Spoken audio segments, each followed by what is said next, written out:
Selamat pagi, siang, sore, atau malam. Bertemu lagi dengan saya, Dian Agustin, dari Prodi Desain Interior UPN Veteran Jawa Timur. Kali ini saya akan membawakan dan menjelaskan tentang pengertian metode, metodologi, penelitian pada mata kuliah metodologi riset. Jadi sebagai awal pengertian dari metode itu adalah cara kita mengupayakan sesuatu. Nah, untuk cara ini nggak cuma satu, tapi bisa jadi ada banyak. Sedangkan ilmu yang mempelajari cara-cara tersebut adalah metodologi. Upaya-upaya untuk mencari kembali itu yang disebut dengan penelitian atau research.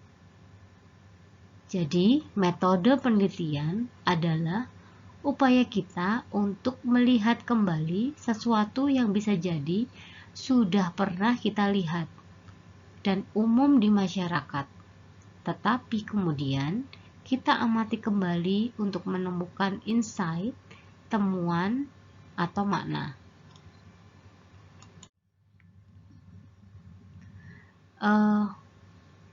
Untuk vokasi itu kan kita belajar aplikatif, jadi langsung bisa dipakai. Sedangkan untuk S1 itu memilih untuk belajar kerangka berpikir lanjut. Dalam metode penelitian diajarkan untuk berpikir kerangka penelitian, agar kita bisa punya banyak alternatif pemecahan terhadap satu masalah. Hal yang paling dipertanyakan, hal yang membuat penasaran, dan belum menemukan jawabannya. Nah, langkah di dalam metode penelitian, yang pertama adalah menentukan apa yang membuat penasaran di topik tertentu. Kemudian, kita mencari literatur review. Kita melihat apakah sudah ada orang sebelumnya yang melakukan pengamatan tersebut. Ada dua pendekatan, yaitu pendekatan deduktif, yaitu mencoba untuk mencari tahu apa orang lain sudah melakukan, menanyakan hal yang sama di masa lalu, atau pendekatan induktif, yaitu turun langsung ke lapangan. Langkah-langkah pendekatan deduktif. Cari istilahnya apa di dalam bahasa Inggris misalnya. Bisa mencari di Wikipedia bahasa Inggris. Kemudian lihat di bagian pustaka. Klik linknya, cari orang pertama yang membahas hal tersebut. Langkah berikutnya bisa membuka Google Scholar. Cari meta-analisis.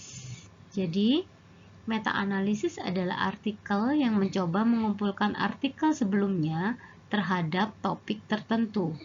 Melihat siapa saja yang sudah pernah mencoba menjawab tentang hal yang kita cari.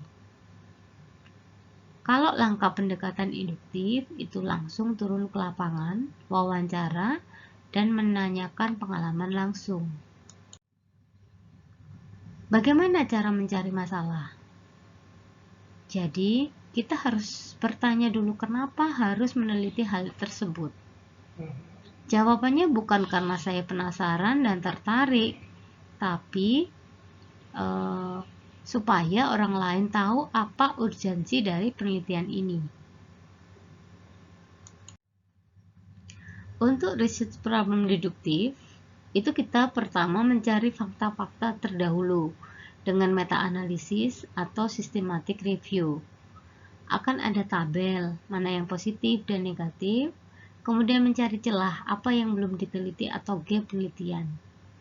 Kalau sudah ditemukan gap penelitian, maka harus dicari dulu apakah ada orang yang meneliti sebelumnya. Sedangkan untuk research problem induktif itu dilakukan survei. Dua pertanyaan, apakah pernahkah punya pengalaman? Bisa jawabannya ya atau tidak. Atau begini, ceritakan pengalaman tentang hal tersebut misalnya. Kemudian dianalisa pengalaman tersebut. Jawabannya ada dua. Apa yang terjadi atau apa akibatnya kalau titik. Nah, selanjutnya disimpulkan seharusnya atau kenyataannya. Nah, dari kedua hal tersebut maka muncullah celah penelitian atau gap penelitian. Research design. 4 hal yang paling mudah dalam melakukan penelitian kuantitatif, yaitu 1. Deskriptif, untuk menjawab permasalahan yang belum pernah ada sebelumnya. Misalnya, berapa jumlah pasien COVID, atau istilah-istilah yang masih baru. Yang kedua, asosiatif atau keterhubungan, yaitu mencari hubungan di antara dua fenomena. Kita ingin tahu, apakah ada hubungannya atau tidak? Apakah ada variabel yang saling mempengaruhi satu sama lain? Yang ketiga, komparatif atau membandingkan, mencari tahu apa yang berbeda. Yang dibedakan adalah subjeknya. Yang keempat, eksperimental, membuat seperti apa pengaruhnya, bahwa satu variabel menjadi sebab variabel yang lain. Beberapa jenis atau cara penelitian kualitatif. Yang pertama, eksploratif, versi kualitatif dari deskriptif. Misalnya, kenapa itu bisa terjadi? Studi kasus hanya bisa dilakukan terhadap hal-hal yang pada kasus itu sendiri, yang mempunyai fenomena yang unik dan khas. Etnografi menggambarkan sebuah budaya tertentu, misalnya budaya Baduy dan lain-lain. Action, penelitian dengan action. Nah, misal ini contoh dengan metode design thinking. Biasanya kemampuan melakukan design thinking dibutuhkan dalam pekerjaan yang berkaitan dengan desain produk, arsitektur, dan lain-lain. Design thinking disebut sebagai proses yang dilakukan secara berulang untuk memahami pengguna, menantang asumsi, mendefinisikan ulang permasalahan, serta menciptakan solusi. Inti dari design thinking meliputi kemampuan untuk menyelesaikan masalah yang rumit, mengubah strategi menjadi solusi, mengubah nalar abduktif menjadi produktif, menggunakan media pemodelan nonverbal.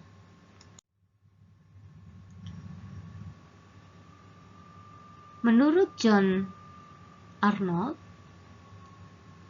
istilah design thinking itu dia membedakan 4 bidang pemikiran desain, yaitu fungsionalitas baru, tingkat kinerja solusi yang lebih tinggi, menurunkan biaya produksi, dan meningkatkan stabilitas.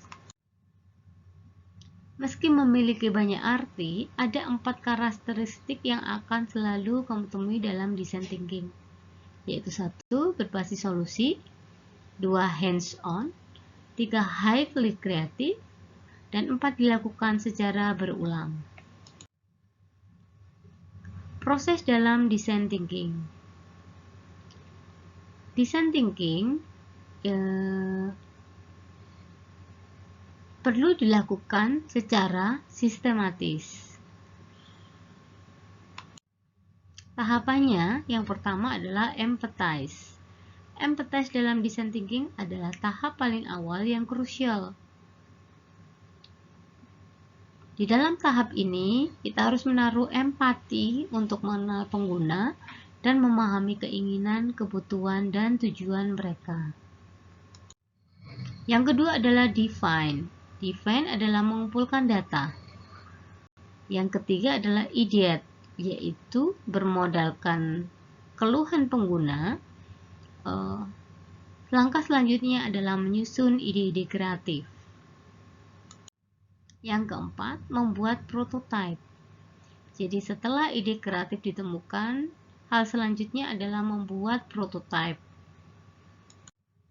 Yang kelima, tes, yaitu diadakan pengujian terhadap prototipe yang sudah dihasilkan.